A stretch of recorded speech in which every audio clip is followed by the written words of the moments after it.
Venezuela National Assembly officially summons President Nicolas Maduro to be sworn in on January 10th after inaugurating its new legislative period 2025-2026. Mexico's President Claudia Sheinbaum has once again raised her voice in defense of Mexican migrants. In Palestine, the Israeli army carried out new raids in the occupied West Bank. Hello, welcome to From the South. I'm Luis Alberto Matos from teleSUR Studios in Havana, Cuba. We begin with the National Assembly of Venezuela inaugurated its new session corresponding to the 2025-2026 term and ratified its authorities for the legislative year to come. During the installation session of this new legislative term, the Venezuelan deputies ratified Jorge Rodriguez as the Assembly's president, as well as the Assembly's board for this term, including Pedro Infante as first vice president of the Assembly and America Perez as second vice president, along with other authorities. The proposals were brought to the legislature, voted on, and then approved. Members were sworn in for their functions. The first task to be assumed by the Venezuelan legislature after this installation will be to swear in President Nicolas Maduro on January 10th, following his victory in the elections of July 28, 2024. Nicolás Maduro Moros, Presidente Constitucional de la República Bolivariana de Venezuela. Nicolas Maduro Moros, Constitutional President of the Bolivarian Republic of Venezuela, your office. Dear President, please accept my warmest greetings. It is a pleasure to address you on this occasion to reiterate the invitation for you, as the presidential candidate elected on July 28, 2024, to take possession and duly swear in the office of President of the Bolivarian Republic of Venezuela for the constitutional period 2025 to 2031. Are you going to tell him when? January 10, 2025, at 12 noon. President of the National Assembly, Jorge Rodriguez, affirmed that any foreigner invader that pretends to enter the Venezuelan territory illegally will be treated as a criminal.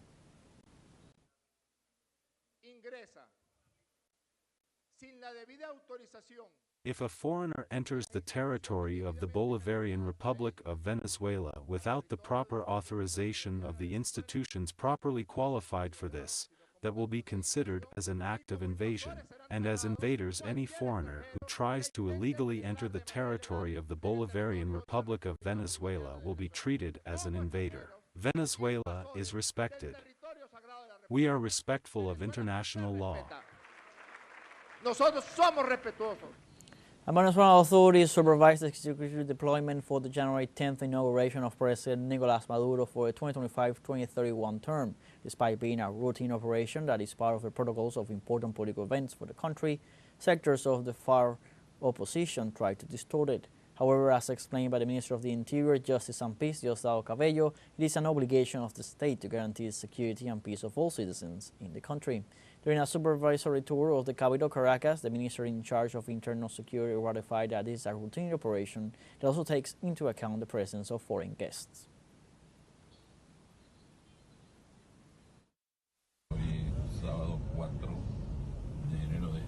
Today, Saturday, January 4th of this beautiful 2025, we started walking around downtown Caracas, checking and organizing checkpoints, following up the security devices because Venezuela is celebrating on January 10th.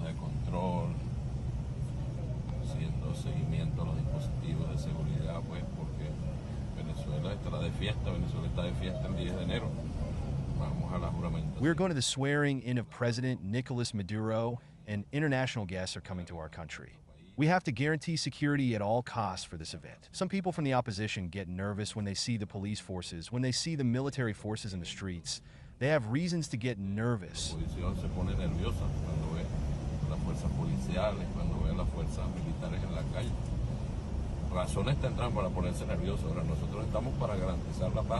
We are here to guarantee the peace of all Venezuelans and all independent Venezuelans. Leave your nerves. This is very normal. The guarantee of peace is the responsibility of the national government, but it is the responsibility of all Venezuelan men and women. Here we go in this first review of the year 2025. Members of the Argentinian chapter of the Antifascist International gathered in Buenos Aires to reject the meeting of Venezuelan far-right politician Edmundo González with President Javier Milei at the Argentine government house. In front of the Simón Bolívar monument in Buenos Aires, participants demanded the government of Argentina to respect the Venezuelan institutions and the decision of the people last July 28th during the democratic elections. They also expressed their support for the Venezuelan people under President Nicolás Maduro in the face of threats from the fascist far right, while calling for non-interference and respect for their sovereignty. Well, it seems to me that it has to do with the decision of the Argentinian chapter of the Antifascist International that in the framework of the illegal visit of Edmundo González to the Casa Rosada, we make an act of presence. We repudiate. The Argentine people do not want it. Estamos en contra de la injerencia. We are against the interference, the imperialist interference in Venezuela, and of course against any hint of authoritarianism and fascism that is growing in Latin America.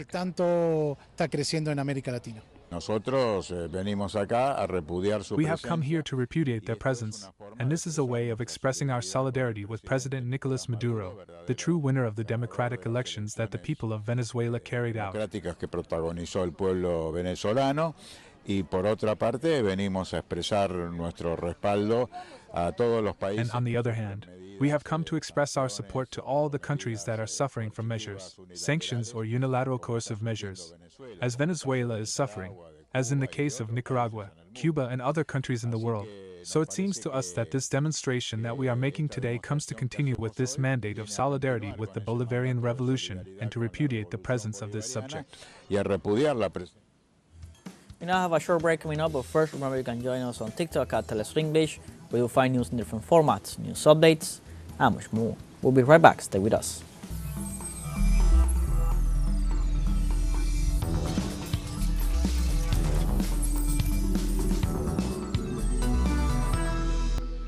Welcome back. Mexico's President Claudia Sheinbaum has once again raised her voice in defense of Mexican migrants. While from the United States, prejudicial accusations against all migrants are growing, Mexican President reminded them that much of their wealth is a product of the honest work of Mexican migrants. The President assured that all Mexicans who are in the neighboring country work with great effort, demanding that they be respected. She said this during an event in Hidalgo, where she also declared that Mexican migrants have also been a great help for the development of the national economy, and declared them heroes and heroines.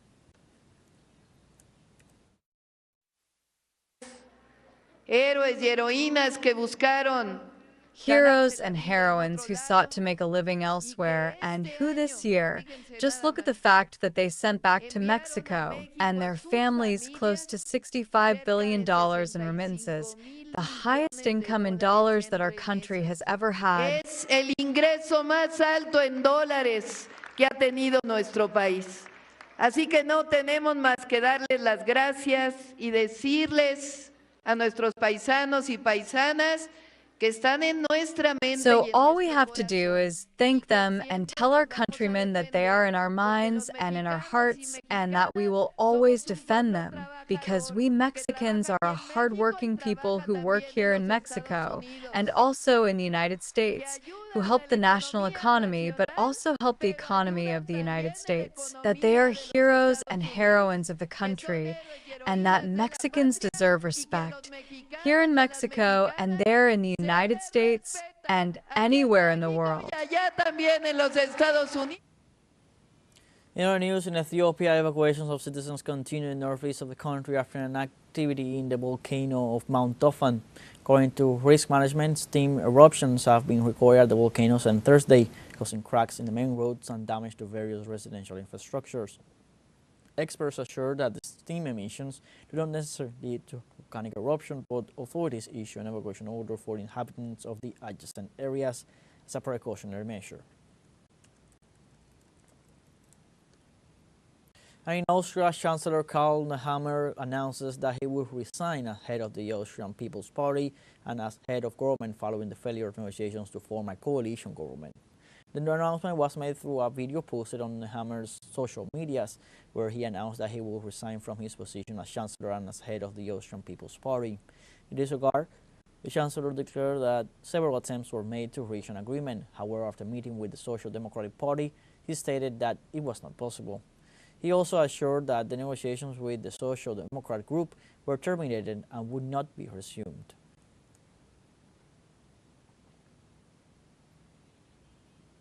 Ukrainian military forces carried out a new airstrike on the surroundings of the Zaporizhzhia nuclear power plant. According to a report from the Russian Ministry of Defense, the impact hit the roof of a building of the training center, which houses the world's only full-scale reactor hull simulator. They also stated that the attack did not cause any damage or injuries. The plant denounced these Ukrainian actions as a direct violation of the principles of nuclear safety and security for the Zaporizhzhia nuclear power plant established by the International Atomic Energy Agency at the United Nations Security Council.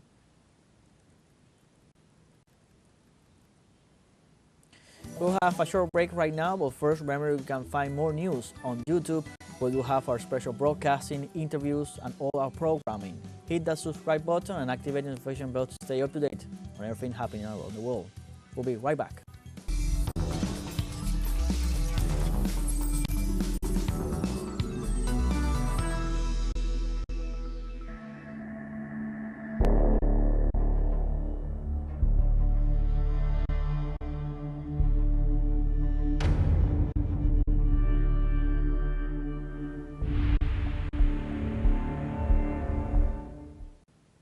Welcome back. In Palestine, the Israeli army carried out new raids in the occupied West Bank, where they arrested, killed, and wounded numerous people.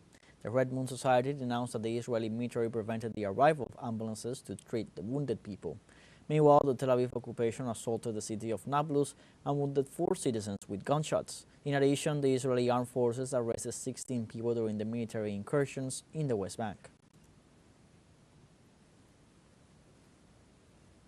And the Palestinian Central Bureau of Statistics reports that the population of Gaza has fallen by 6% since the Israeli genocide began 15 months ago.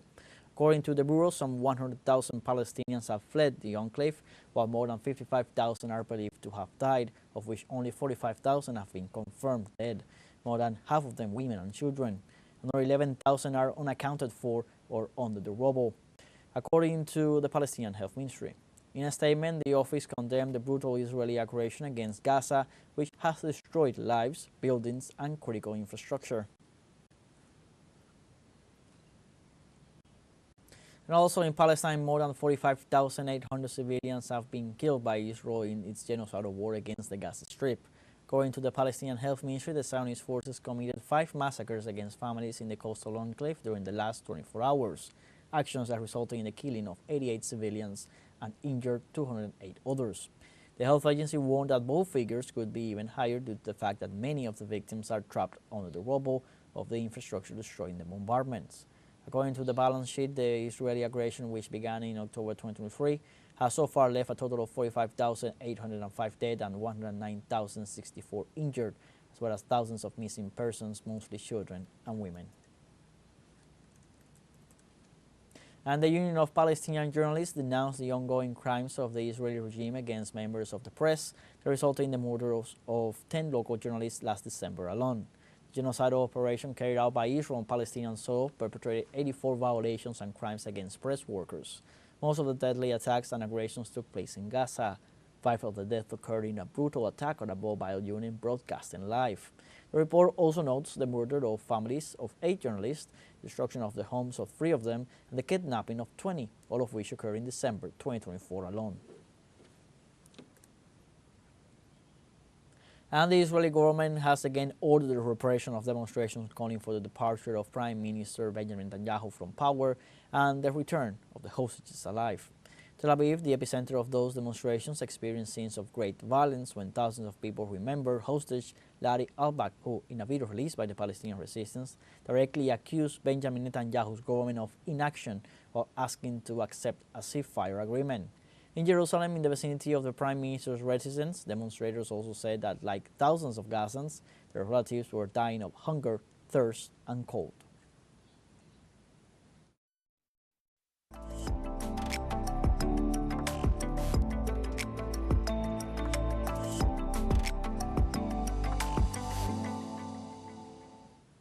The Simón Bolivar Symphony Orchestra arrived at the international airport of Maiquetía in the state of La Guaira to begin its international tour of Europe in commemoration of its 50th anniversary.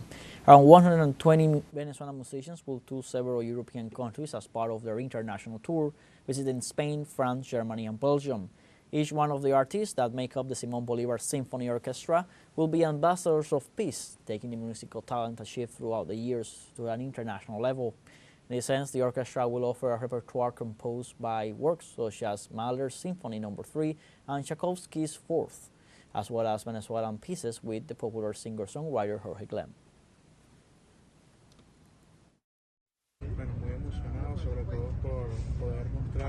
Well, I am very excited above all to demonstrate what we have been working on for a long time. The orchestra system is now in the framework of a very big celebration, which are the 50 years since all this began, since Maestro Jose Antonio created our system with the help of 11 musicians, and he put that seed and that seed grew. And now all the children and young people of the country can be part of this. In my case, being from the state of Yaracuy. I have been in the Simón Bolivar Symphony Orchestra for 20 years, and I am grateful to Master Jose Antonio and to God for giving me the opportunity to belong to this beautiful family. And above all, we are happy to be able to show this in different parts of the world. At this, we have come to the end of this news brief. You can find these and many other stories on our website at telesurenglish.net. So join us on our social medias, telesurenglish.net on Facebook, X, Instagram, Telegram, and TikTok. TeleSUR English, I'm Luis Alberto Matos. Thanks for watching.